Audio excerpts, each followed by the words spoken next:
ঘরে বাইরে ভালো নেই সাকিব আল হাসান। সমালোচনা যেন বিশ্বসেরা এই অলরাউন্ডারের পিছুই ছাড়ছে না। মন্ত্রীকন্যা নাফিসা কামালের সাথে পরকীয়ার গুঞ্জন। জুলাই গণ অভ্যুত্থানকে কেন্দ্র করে হত্যা মামলায় অভিযুক্ত আর বর্তমানে ইন্ডিয়ার সাথে চলতি টেস্টেও মাঠে সময়টা ভালো যাচ্ছে না সাকিব আল হাসানের। এ নিয়ে মাঠের বাইরেও সমালোচিত হচ্ছেন তিনি। আর মাইক্রোফোনে যখন বস তামিম ইকবাল, তখন চুলচেরা বিশ্লেষণ তো হবেই সতীর্থকে নিয়ে। দুজনের দ্বন্দ্ব থাকলেও এই মুহূর্তে ব্যক্তিগত কারণে সাকিবের সমালোচনা করছেন না বন্ধু Tamim Iqbal. Didn't pick up too many wickets in Pakistan, but he actually bowled exceptionally well. ধারাভাষ্যকার হিসাবে নিজের দায়িত্বটাই পালন করছেন তিনি।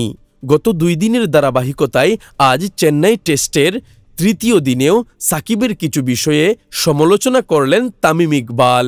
এর মধ্যেই এবার সামনে এলো শেয়ার বাজারে কারসাজির কারণে তারকা এই ক্রিকেটারকে 50 লাখ টাকা জরিমানা করেছে Bangladesh securities and exchange commission BSEC.